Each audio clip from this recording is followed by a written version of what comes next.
back to Just Another Football Podcast. Back again. Big episode today, 2 parts to it. I'm going to be joined later by Fergal and FJC to go over some of the Champions League heartbreak for Chelsea.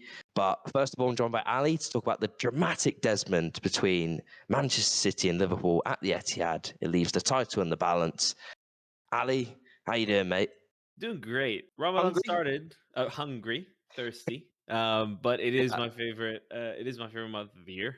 Mm-hmm.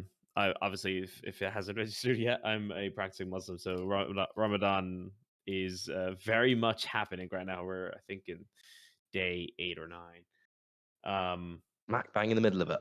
Yeah, back in the middle of it. And we didn't speak last week. I wasn't on the episode last week. No, you weren't. So, anything new in the life of Ali? We should all know about. In the last week, I've worked 2 Philadelphia Union games, 2 further Philadelphia Union games, including this past Saturday. We won 1-0 against Columbus Crew. Their goalkeeper is a chap called Eloy Room. Mm-hmm. And what how we won 1-0. The goal, genuinely, was Eloy Room throwing it into his net. So it was like a set piece, came out, our DM, Martinez, kind of took the ball down the right and crossed it in, whipped it in. It was kind of like stood up at the back post. Eloy Room was under no pressure whatsoever because it was that high. Like he took it from the air and then just dropped it into the back of the net. It was genuinely the funniest goal I have seen live on a football pitch at any level. It was hilarious. Madness from the goalkeeper. Yeah. Madness from the goalkeeper. It was a goal in the second minute, and that was the goal. That was it. Nothing else happened. Okay, like we missed a few sitters, but yeah. Interesting week for you then, mate. Interesting week. Transitioning over then, speaking of madness from goalkeepers, it kind of brings us on nicely, I think, to the game of the weekend, which was City Liverpool. Dramatic Desmond, of course, which is quite befitting of this podcast. 2 Desmonds for these 2 teams in the Premier League. Unbelievable. Wouldn't have it any other way, the quality of these sides. Yeah, greatest rivalry in Premier League history, Ali. What are you saying? I don't know. Careful. Just yeah. I don't carefully know. Here. Here's the thing. And I spoke to James Alcott about this in a live video earlier today. This rivalry is not so. Rivalries in general, when we think of rivals, we think of hatred and heated like tensions and things like that. Heated tensions. I don't know if that's a phrase. No, but anyway, I know what you're saying. Yeah, we think of Barcelona, Real Madrid. That's a rivalry like based on historic events and obviously the sport itself. Of course, like these are the 2. At the time were the 2 dominant sides, but they continue to be heated rivals based on history and politics. And then there's local rivalries for the bragging rights of like the town where it's based or the city it's based.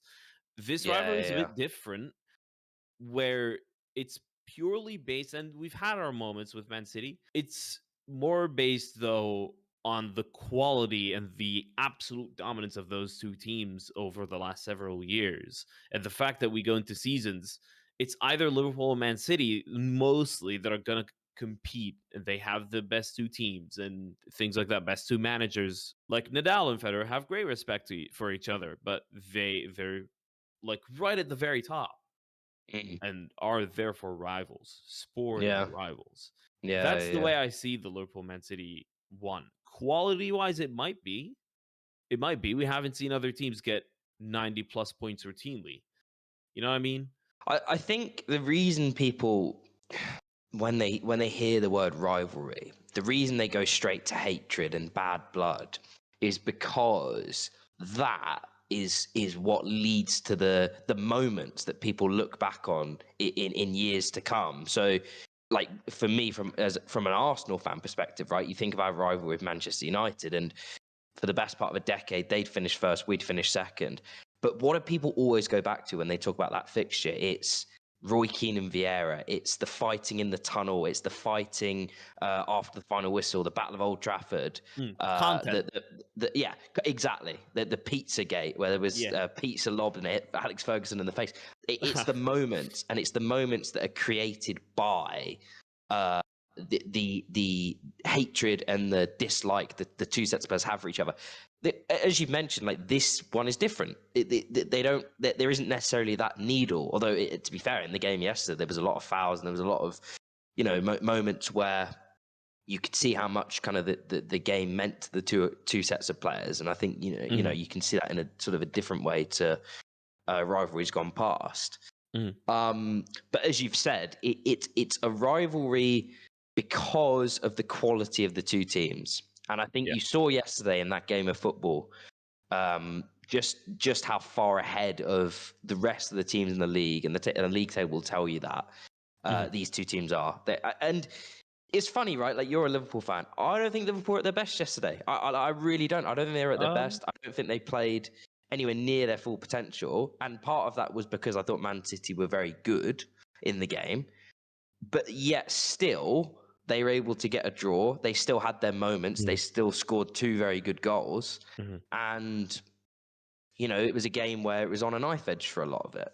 So is it one of those, Ali? So sort of moving on to discuss the actual game itself and the result. Is it one of those, given the way the game went, City had a lot of the, I don't know, like you'd call it probably territory, where they have a lot of the ball usually anyway, but it felt like for a lot of the first half, at least, it felt like Man City were on the edge of taking the game away from Liverpool, but never quite did. Is it one of those where you've kind of got to look at it and think, okay, we've got a draw. Yes, it would have been great to win the game, go above them. But had you lost it, given their fixtures and given yours, I think it probably would have been terminal. So is it one of those where you've got to go, do you know what? Not a disaster. Would have been great to win, but we're still right there. We can still take it down to the wire. It's not a disaster whatsoever. And given the context of the game and how it unfolded, I take a draw every day of the week in this situation. I mean, there's 6 games to go, so there's still some time for things to slip up, banana skins to be in the way. But in the context of the game itself, the offside calls for those missed chances make it seem like the XG figures are really, really close together. I don't think it's reflected well, because Man City missed a few big chances that were ultimately offside, scored a goal that was ruled out, or didn't get shots off. Exactly. City definitely had more of the territory. I think so. There's a few things. City lined up. It seemed like it's going to be their usual 4-3-3. It seemed like we'll have our usual Bernardo Silva and Kevin De Bruyne, like double eights, let's say. Rodri was one of the double pivots, and he did it exceptionally well, in my opinion. And that's probably, this is one of the things that I haven't seen a lot of reaction about, because Bernardo Silva is an attacking player, right? Like, how would you perceive Bernardo Silva, Harry? Let me ask you this question. It's interesting, isn't it? Because, like, had you asked me when they signed him, I'd have thought, yeah, he's a flair player. He's a luxury player. But when you watch him, and there was a game earlier this season, I think it was against Chelsea at Stamford Bridge, where he had something like the most tackles, most interceptions, and he was just fantastic off the ball. And so when you ask me now, because I've watched quite a lot of him, obviously I noticed that side to his game. But you wouldn't call him a defensive player, like, by any means. I think he's just he obviously has a very good work ethic. He's a very intelligent player, and so he has the kind of tactical flexibility. To, as you say, it ended up sort of being a double pivot with Rodri. Yeah, and exactly. They dropped him in there, and he did a very good job for them, helped them, control large parts of the game, sustain attacks, keep the ball. One night of Liverpool playing. Exactly, in 9 out of 15 ground duels. Well, that's according to SofaScore anyway. Bernardo Silva is the dream midfielder, apart from height. Apart from being a little bit short, and I mean, I have no problem saying Bernardo Silva's short. I'm 5'6". Come on, we're a short podcast. I know we are. Yeah, we are. So apart from height, And is it a weakness? I don't know, but he is everything. Yeah, I really he's very good. Bernardo Silva sometimes doesn't make the best comments about I know I was going to say there Liverpool is or some about needle there politics. between Liverpool and And Silva. Bernardo So Silva, yeah, exactly. But yeah, you must really rate him. You must really rate him if you're saying that. as a player, he's genuinely one of the best in the world. For the amount of stuff he can do. Like before the game, we were saying he can be center mid, right wing, left wing, false nine. Now add DM to that. I have just like a complete forward player, all the way like any part of the upper 2/3 of the field. He's amazing. Yeah, Um, but the other part, I think, that kind of decided the result, unfortunately, is the fact that Fabinho and Thiago didn't have the best game. no, From one side, and from the other side, wrong refereeing decisions not to send either of them off. Like obviously, if one is sent off, the game isn't the same, so you probably won't see another red card. But there are two separate incidents where Fabinho should have gotten sent off for a second yellow, and Thiago shouldn't have gotten sent off for a second yellow. And while I liked Anthony Taylor's kind of demeanor and calmness during the game, some of the decisions kind of you wonder how the game would have went if Fabinho was sent off or Thiago was sent off. But they struggled big time, and that was kind of our own double pivot, and it hurt. It hurt big mm. time. Yeah. I thought Fabinho was as poor as I've seen him actually, and I rate him highly, but he had a really poor, especially start to the game. I thought first 30 minutes, um, he was all over the place, and he wasn't the only one by any means, but it kind of set the tone in that first 30 minutes where it was a bit chaotic from Liverpool. It was a bit cagey. I actually thought someone said this to me earlier. One of my friends is a Liverpool fan. He said that Liverpool started the game really nervously. City scored, and then Liverpool played quite well for a few minutes, got back into it, and then they were tentative again. It was almost like the game state kind of dictated the way they approached the first half. Interesting. And it getting in at 2-1, and then they came out for the second half, obviously scored pretty much straight away and had probably their best period of the game.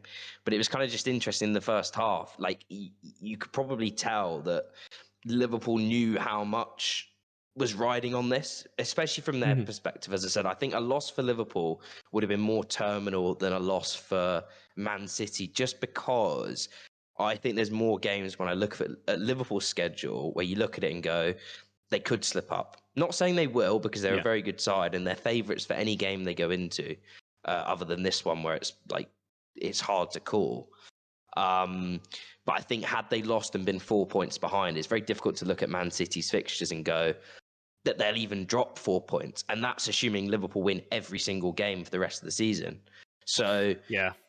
I think they definitely got better. There are parallels between this game and the game earlier in the season where Liverpool kind of just survived for the first half and then came out in the second half and were a lot better. But it's interesting. Do you think he got the team selection right? Because I was surprised that Jota played. I have to be honest. And I know he scored a goal, but I was surprised Jota played because I thought when you play Man City, they keep so much of the ball anyway. I mean, they really make you like work to keep it, and then once they keep it, it's very hard to take it off them. As good as Liverpool are at pressing, and I just thought that when you play Jota and Salah and Mane, there's not a lot of ball retention there from them. Like Salah probably does it slightly better than the other two, even though Mane was actually very good in the second half, I thought.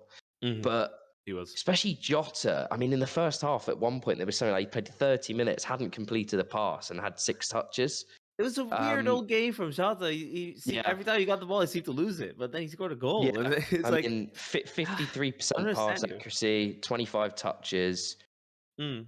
but a goal. And he seems to do that. I mean, he's second top scorer this season, so it's kind of it is hard to knock him for kind of what he's in the team to do, which is to provide goal threat and score goals. I think what it was is that, and I think Firmino would have been a better choice because of the Harry Kane effect of how Tottenham Man City went. Harry Kane drops in, he of sucks course, in completely. One of the center backs of Man City. Firmino has that in him, like dropping in and attracting a defender, and then leaving room in behind for runners. I don't I don't know. For Firmino, there could have been a fitness issue there. But I think there is some logic to Jaza's start though, because City play with a high line anyway and press really really high anyway. The PPDA numbers between City and Liverpool are ridiculously close. At one point, they were tied actually, Mm.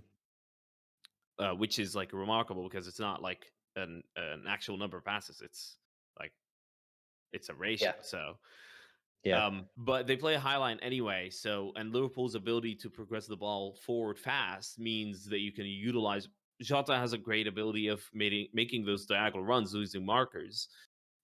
So maybe it was a case of, oh, let's have Trent play it like over the top for them. There's like a thing for Man City though as well to be said about playing over the top. That they utilized the Liverpool tactic of yeah, yeah, the shortcut in behind. So that was yeah. interesting too.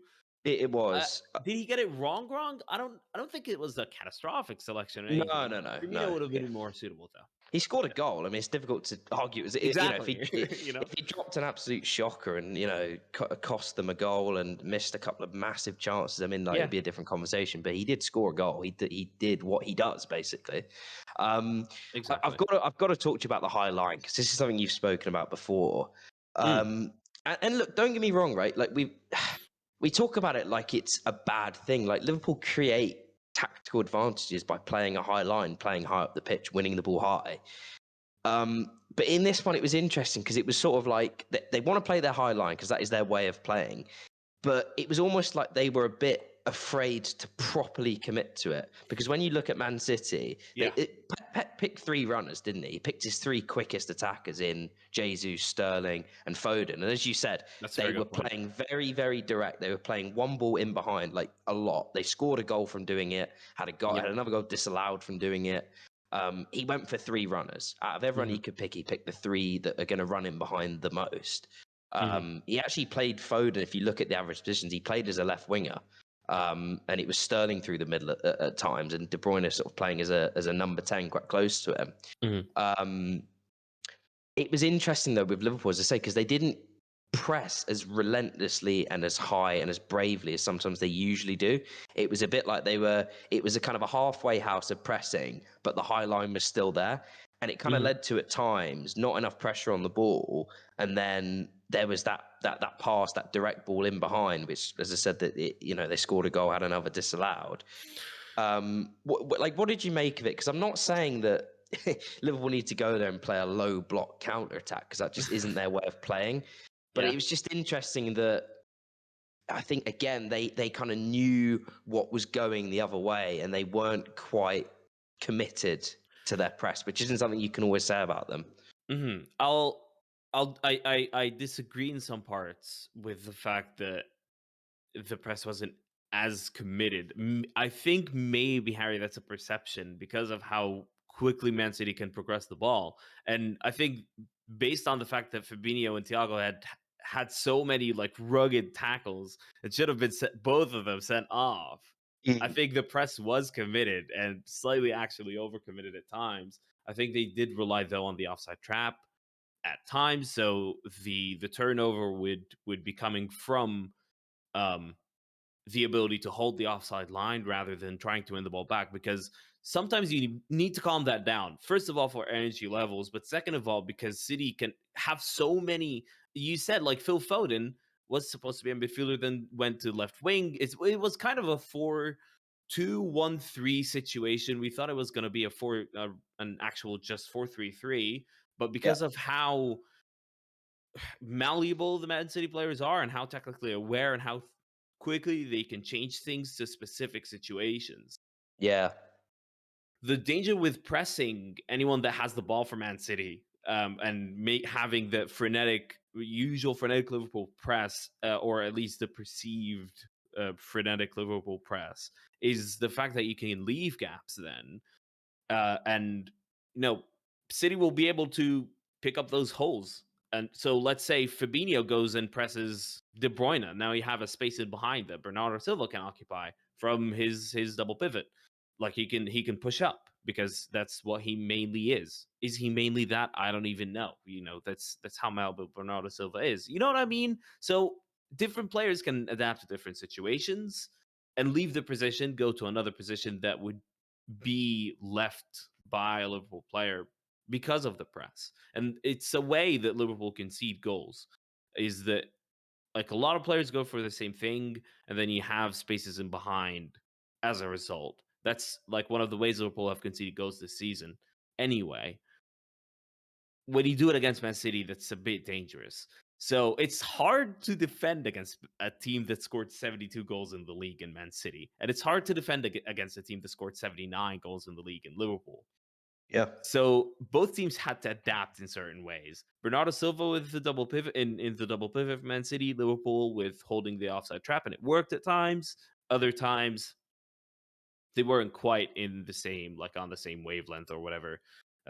The second goal for Man City is just a poor line, just poor decision by Trent anyway. Because I don't think Liverpool were holding it but when Liverpool do have balls played over the top, they tend to hold it. So he just took the wrong decision because he thought they were holding the offside trap, and that was a bit annoying. It reminded me of a World Cup goal in 2006. I'm on an absolute ramble. This game has geeked me out. I remember a goal in Yeah. 2006 from a set piece. Brazil conceding against France, I think in the Henri. quarterfinal. Thierry Henri, Henry. yeah, Roberto Carlos just leaving Henri to I think run. he was doing his Yeah, that was shoelaces, the mate. yeah. He was It's doing his probably shoelaces. he was doing his shoelaces. It reminded me of that scene, just like a lack of concentration, Mm. which was interesting. But Yeah, yeah, I switched off. Switched yeah, off. switched off. But Abs- dude, what a a show of tactical just master classes. I loved watching this game. I missed the first half actually, so I watched it back this morning. Mm. It was so I, fascinating. It I was bet it so was so easier to fascinating. watch it knowing the result. I think you'd have been stressed watching it live. It was probably quite stressful for Liverpool fans. It was a I'll tricky tell you, first half. this was the only Liverpool Man City or Man City Liverpool game since the start of that era of dominance for those two teams that I've actually not looked forward to one bit. I was so nervous. I was Mm. so nervous. I'm really relieved we got away with the draw Yeah, this there's a week. lot riding on it. Yeah, A lot riding on it, as I said. I so mean, much. I don't think you could afford to lose. I mean, I'm going to Oh, ask you we couldn't. now. Yeah. Do you think a draw is going to be enough? Like when you look at Man City's fixtures remaining, there's a couple in there where you go, like, well, they could drop points there and maybe there, but there's a lot where you just expect them to win and win quite easily. Really, they're very good at winning you know, the banana skin games. They're quite good at Mm, kind of making quick work of it. yeah. Um, I mean, you've got to still be holding out hope at a point behind, right? Exactly, and that's why I'm relieved with the draw because it's still right there.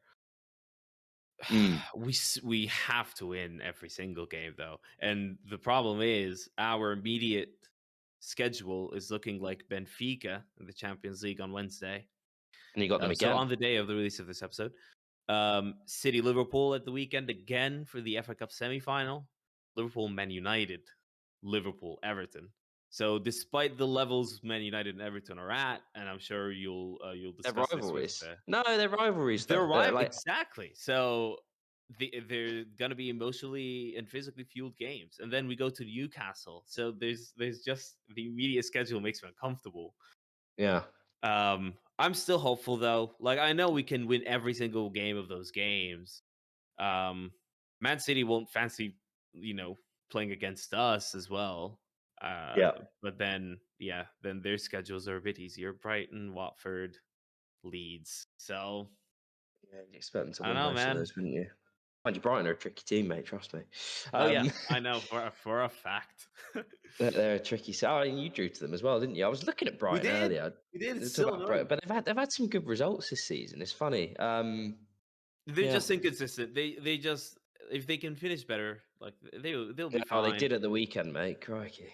Oh, I know. Everything, I know. everything went in. As I knew it would. Um, One last question for you from a Liverpool perspective. If you had to rank the likelihood of the three competitions you're left in terms of most to least likely that uh you could win, what would you be going for? What the hell, Harry? Yeah, I know it's a horrible one. Okay. At this stage, which one do you think is most to least attainable? Most to least attainable. Yeah, FA Cup is most attainable because of how close most. we are. Most Yeah. attainable. And we're quite good at knockout play, you know. Mm-hmm. Dum dum dum. Dum. I would say the caliber of obstacles in the Champions League makes it the most unattainable. I think the Premier League is second most likely, just about behind the Champions League, because the moment we meet Real Madrid, we will lose. And I say that from a pessimistic point of view because I hate Real Madrid so much. Or I don't want to say hate, but really, we have history, don't we? So, and the other thing is, I just think Real Madrid are very well suited to how we play. We spoke earlier about the fact that Liverpool, can leave their positions and press really, really, really high, but Real Madrid have, first of all, elite ball progression from midfield. Toni Kroos, Modric, and Benzema dropping in. Second of all, elite attacking positioning. Vinicius Junior, Karim Benzema. Mm-hmm. So, and even like Rodrigo and Sensi and things like that. Yeah. They're very well suited to the way we play. So we'll have to kind of rely on outscoring them. So it's very, very difficult. And it would be a final Given, as well. It wouldn't be and over 2 legs. it would be a final. It would be a final. Do you make them favourites then to go through over Man City? Presuming Man City get through Atletico. Yeah, I do. I do. Why is that? Just because of the I Champions just League think, factor, or is it yeah, because it's that, tactically? and it's Karim Benzema, Yeah. um, and Real Madrid's. I think Real Madrid are in general, very capable against a high line, Mm. generally speaking. Yeah. So yeah, we'll see how it goes. Though it's still very balanced, and Real Madrid Liverpool would still be very balanced. But Yeah. I know. I think Real Madrid are going with the Champions League. That's fascinating. 'Cause honestly, I watched them against. I've only watched them a couple of times this season. One of them was the El Clasico. They lost 5-0, and I know Benzema was missing, but Jesus Christ, they were two bob. I mean, that 4-0, was one. 4-0. Yeah, It was five, wasn't it? it's 4. The one at recently Santiago. Oh, blimey. Maybe I didn't watch it. I didn't watch it clearly enough. Clearly, yeah. It Yeah. could have been 5. Who knows? It's Oh, that it could have bad. been. It could have been more. It was Blimey. that bad. But yeah, they were. They were terrible, mate. They were absolutely terrible. But that's because the team selection was way Yeah. off. I still Federico struggle. Valverde was This is the starting thing. striker. I still struggle with Ancelotti a little bit. Kind of, I look at him and I can't get out of my. I know Everton are cursed, but I don't think he did a particularly good job there. I don't think they made great signings there, and I don't think they played great football there. And then I kind of remember people talking about him when he was at Napoli and Bayern, and sort of he's not. And he's never been like a tactical manager, but he's kind of just quite good at managing like egos. So I suppose maybe he's in the right place with Real Madrid in the sense that they've got a lot of on paper really really good players, and it's about just getting them on there and getting them doing their thing, get the best out your big time players basically. But it's gonna be interesting. I'm not sure I make them favourites to get to the final. That's fair enough. Maybe Just Liverpool lose to given, Bayern Munich. I mean, like God knows. I mean, there's nothing guaranteed yeah, in it at all. That's knockout football for you. I yeah, and think that's why I say like Champions League is the most on the table. Well, no, it's Bayern, interesting. Bayern. So the only thing I'd throw back at you there is obviously the league isn't in your hands at this point. That's the thing. It only takes one slip up from Man City, but Yeah, that's a it's fair like point. that season couple of years ago. You didn't have any control over it, and you did everything you could, and they still just won out. So it That's a is fair it. point. And the FA Cup's interesting as well because like you're playing Man City in it, and maybe you'll rotate a bit, and they're a bloody good side. And then even if you beat them, you've got to play Chelsea. And I know Chelsea have dropped off, but Liverpool played them 3 times this season, and really they were lucky not to lose at least one of them. You know Um, what? I've changed my mind actually. right now. I've sold I'm it to you. saying, yeah, you've convinced me. Well, look, I Because mean, the other thing I remembered was like we're that close as well now because you're in the we're semis. like You're in the we're semis, right? Like you're through. hopefully Let's so. be real. Yeah, You are. You're not going yeah, to lose to Benfica by 2 goals. yeah. With all due respect. So you're in the semis, and even in the semis, like I look at Bayern Munich as a matchup, and I think you'll kill them. I think when I've watched them this season, they play a suicidally high line, and not nearly to Mm. the same effect as Liverpool. And I think you'll just blitz them. I mean, there's a reason they were held by Salzburg and lost to Villarreal in the first legs. But they did beat Um, they like did. They did. They're very good at the alley. Is the first leg? I don't know if you know this. If the first leg, if you go through, would you be at home or away? Because that could make a I big don't remember. difference. I I think don't I think remember. you'd rather have to play them away first, get a result there, and get them back to Anfield. Yeah, definitely. Whereas, like, I think, especially with the away goals rule now not being a factor, when you take teams back home, you don't have to worry about if they stole a goal, it's basically worth 2 or whatever. Yeah. So, but I don't know. I'm not aware of whether you'd be home or away first. But I fancy you to get to the final, and then it's a one-off game Going against. off game. I think if it was against Man City, I'd quite fancy you just because. Well, you saw last season when they played an English team, they didn't really turn up for the occasion. So It was one tactical mistake that just blew everything over, in my opinion. But will he we'll learn? Will see. he learn from overthinking it? Ali, pleasure as always, mate. Thanks for dropping in. Absolute pleasure.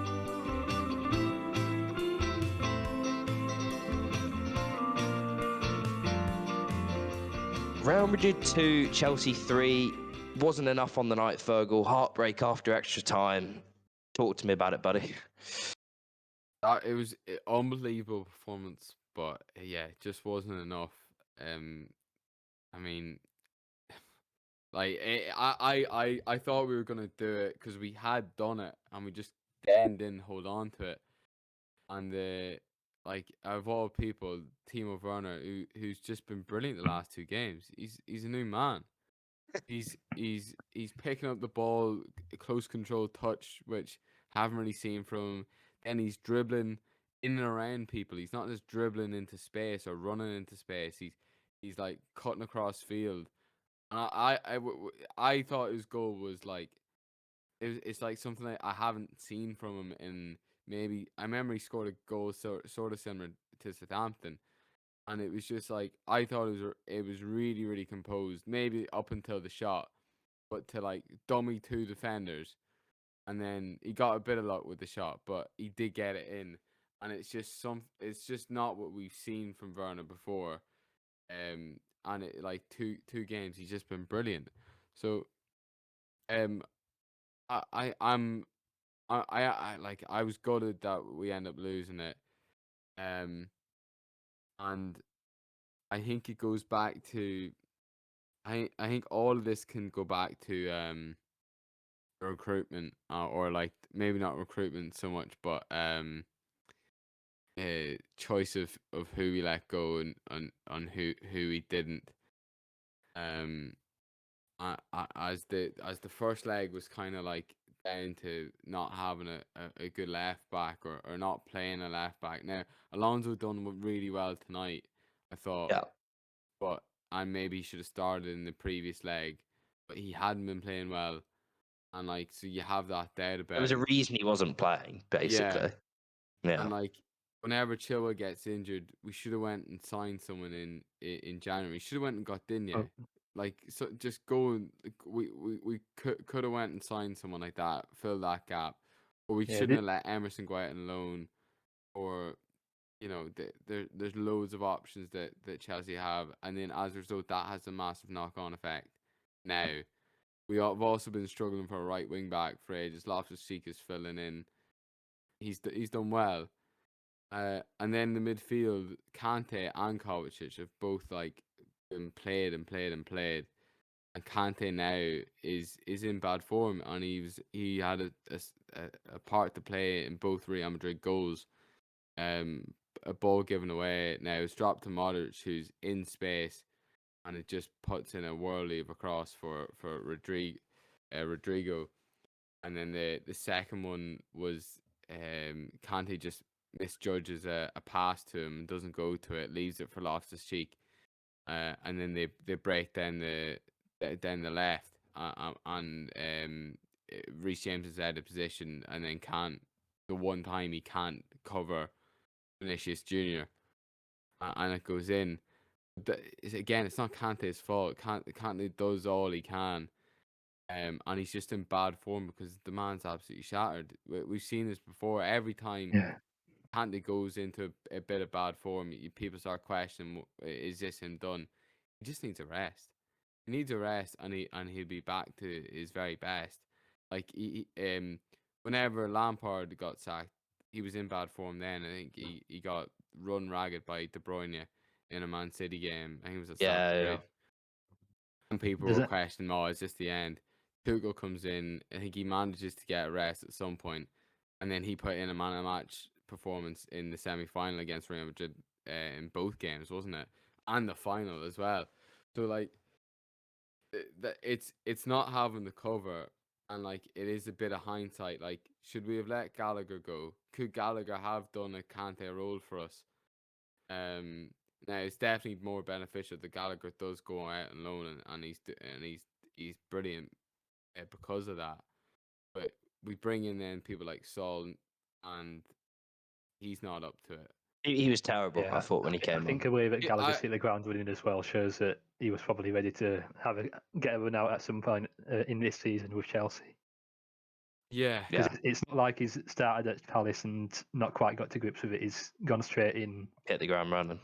Hit the ground running. He's been brilliant, and where I see him fitting it in is that Kante role where he is like that wee bit more box to box and very much the presser in that midfield too, and like he would, it could have been a great game for Gallagher tonight. Like, he's still got a lot to learn to get anywhere near Kante's level. Don't get me wrong, but Kante isn't at his own level at the moment. And so there's a lot of like poor transfer stuff that's happened.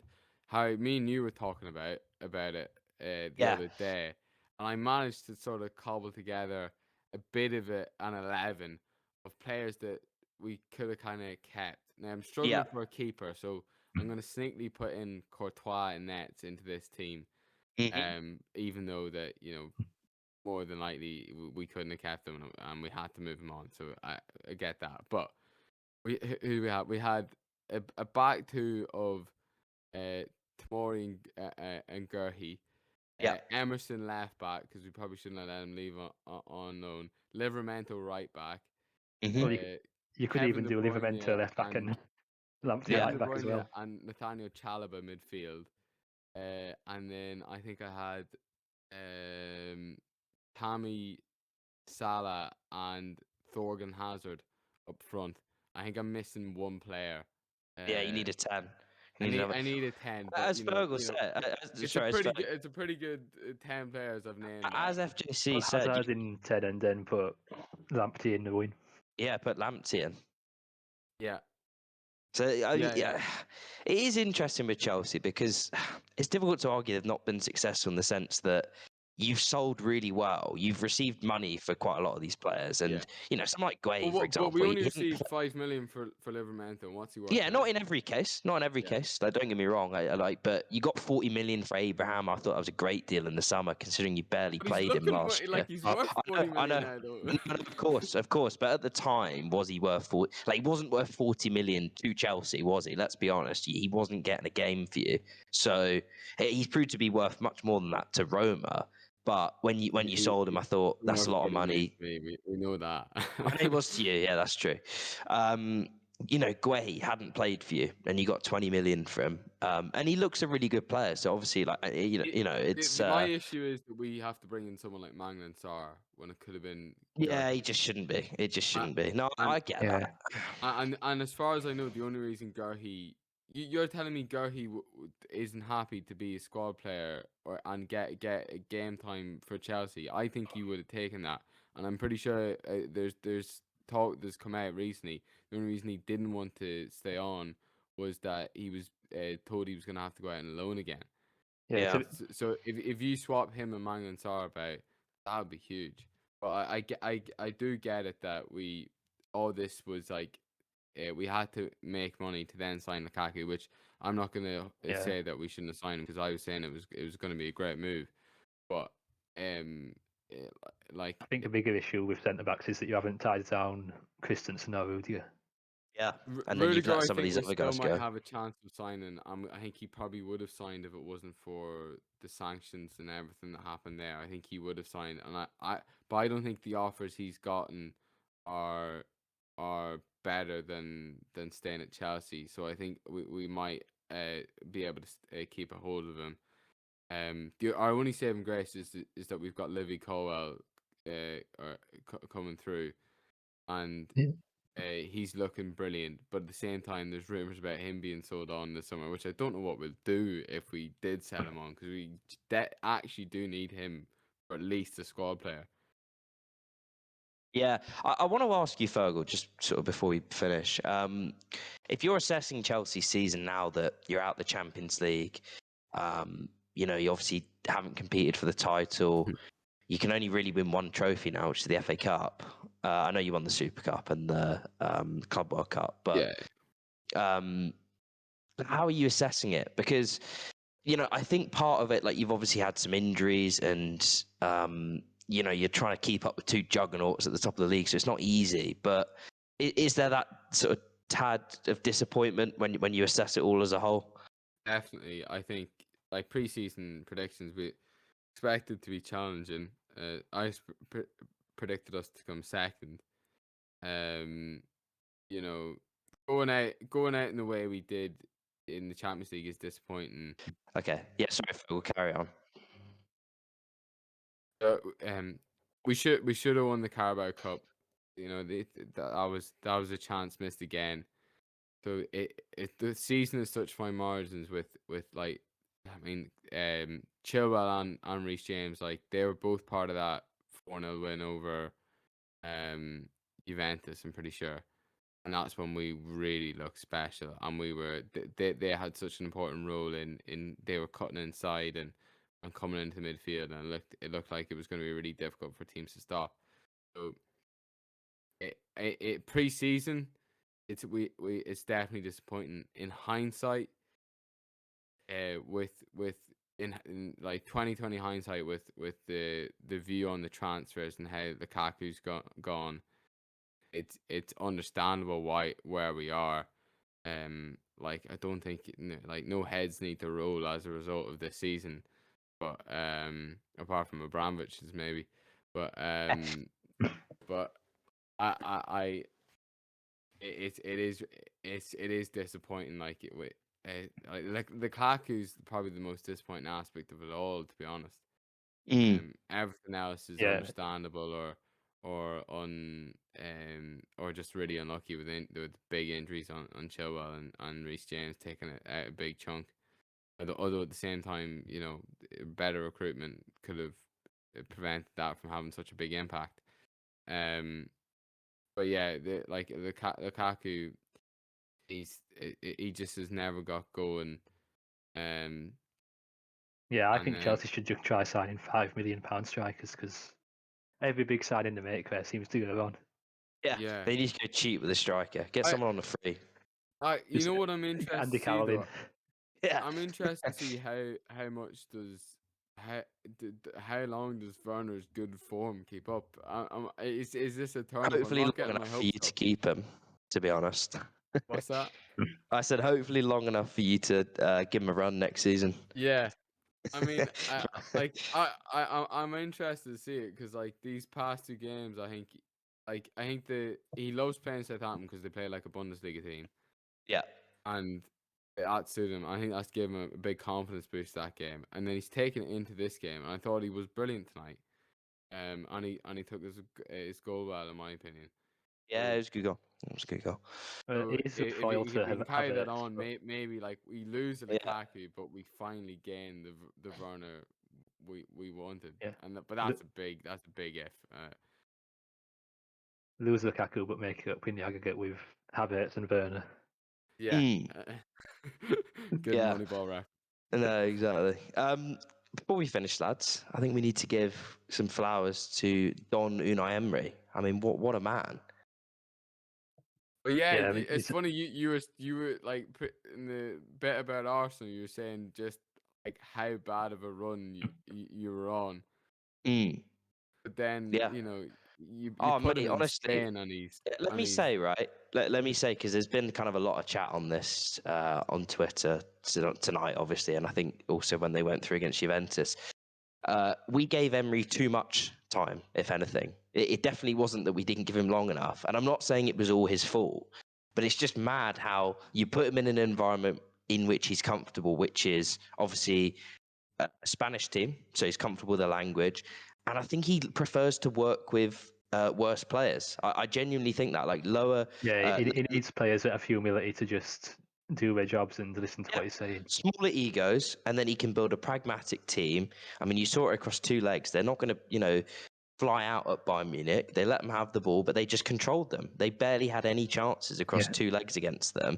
But I think that approach doesn't necessarily translate well when you go to PSG and you're working with Neymar and you're working with Mbappe, and then when you go to Arsenal and granted the squad wasn't great, but the expectations, as we've already discussed, like they're very high. Like we don't want to be playing pragmatic football every week and him tinkering and being obsessed with the opposition. But then you put him in Villarreal, town of 50,000 people, and he's flying. And do you know what? Good luck to him because he's a nice fella. I saw on Twitter someone say that someone should just pay Conte and Emery 20 million each just to Yeah, have Conte does the Conte league manage a games. league. Yeah, Conte does the league games and let Emery do the cup games. Because I Yeah. But think this is it. Like Villarreal, they're not doing amazingly well No, the in the seventh. league. It's classic They're Emery. seventh. And what I heard was like that he loves playing the bigger teams, and that what he likes about it is that the bigger teams aren't used to a team going at them, and going for the jugular and with the press, and being pragmatic in a way, but they still go for them, and that's why he likes playing bigger teams more, and then as a result, better in the cups. But against the lower sides that are used to being dominated, they do struggle. Like they lost 1-0 to Osasuna there, 1-0 to Cadiz, and 2-0 to Levante in their last 5 games. Classic. So like they've only won one in their last 5, and that was against Celta Vigo. But like yeah, he does seem to just love playing the bigger teams because and being really pragmatic and clever about it. And if you could get Conte and Emery in the same management team, that would be something yeah, special. yeah. BT put up today that Ernie Zidane's got a better win rate in the two-legged knockout football than Emery. It's It like doesn't 30. surprise me. It's 31 wins out of 37 now, I think. Yeah, well, That's a joke. one of those losses was against Chelsea in Baku, which No, I I think don't it really doesn't. want I don't think it count. I don't know if it counts finals or not, but to. it Well, might do. But I think he lost to Rennes with us actually, but we turned it around in the second leg. But yeah, it's funny. It didn't work against Chelsea, but he's excellent in knockout football. You got to give it to him. His approach works well, and I I think they'll wonder would he give get the Liverpool. Spain job? Yeah, So, I mean, he could do. He's a knockout football manager. I think yeah, Enrique is a very good manager, to be fair, yeah, at international level. So I think he's set for a while. You'd assume. yeah, I think this is the worst draw for Liverpool and Bayern would be. It's interesting that, isn't it? It's all like matchups and stuff. I think Bayern would get shredded with their approach against Liverpool, even if they've yeah. got better players and they're a better team. Yeah, because It Bayern might have the not. confidence to think they'll beat Liverpool at their own game, and I They think won't. Liverpool just edge them. But Yeah. Right. Quick prediction before we finish, guys. Who's going to win it all in the Champions League? it's got to be Unai. Bobby Unai. I like that. Virgo, what you saying? We still got 2 ties in progress actually tomorrow for the quarterfinals, but I mean, you'd think Liverpool are going to go through. So I think Yeah, if you want to hedge your bets, you can say Real Madrid because they're already through. But yeah, that's true. I think it's I think Man City will finally do it. No. And Why have I you gone really, there? I thought if we could get past Real Madrid, that we might be the team to stop them. I like we got at Real Madrid like and there's a stat like they got Benzema. Benzema would be the only hope for beating City. The man scored 4 goals from 1.85 xG against Chelsea over 2 legs. Like, if he's as clinical as that, you've always got That's a the chance. thing. And That if is the Modric thing. is He putting gives them a balls in like chance. that, He but gives them a chance. Yeah, it does feel like he's gearing up for Ballon d'Or as well with how he's doing. Yeah. so yeah, He's a runner, isn't he? I like. Yeah, it's but I think Man City. I have a feeling that like they'll lose the I don't know In if normal time tomorrow. I have a feeling they'll lose the FA Cup Right. and Okay. and then they'll be riled up and get Liverpool back in the The final. in the final. That's the way I think it's gonna go. Finally poised. I think Emery's going to do it. I'd No, love it. I don't actually. I don't actually. I think it might be Liverpool. I don't know why. I just think they're going to get beaten to the title, and I think if Liverpool get to the final, I think they'll beat City, but I actually think they might lose to Real Madrid. Ali said this yesterday. Yeah. But it's going to You be. can't rule out Atletico either. No, you can't. I mean, Man City aren't through yet, which is why I said I think Liverpool are through, but Man City, Atletico, I think they'll make it tough. It's just can Atletico open up enough to score a goal, but then not concede at the other end? I think that's the difficulty they're going to have. They have to score, but they have to stop the ball going in their own net. I don't think they'll score 2. We need to watch some clips of Villarreal. Exactly. Don Unai, he knows what he's doing. Lads, going to leave it there for tonight. Thanks for joining me. Yeah, thanks for getting me on. Pleasure, mate. Always a pleasure to have you, Fergal. I don't know, go and pour yourself a large cocktail or something, mate. Try and drown your sorrows. That's tough one to swallow tonight. Well, we got a semi-final at Wembley at the weekend, so just a nice pick up there, man. I mean, it could be worse for you. You could have lost to Brighton and had a whole week to stew over it and only be playing for top 4. So yeah, Gallagher transfer is actually a masterclass because he can't play. That's true. He can't even play on Saturday, so Sunday is not. Have to worry about Jeffrey Schlupp. Ugh, and the rest. Vieira, mate, he's a class operator. Thanks as always for tuning in. Hope you enjoyed it, and we'll see you on the next one. Cheers.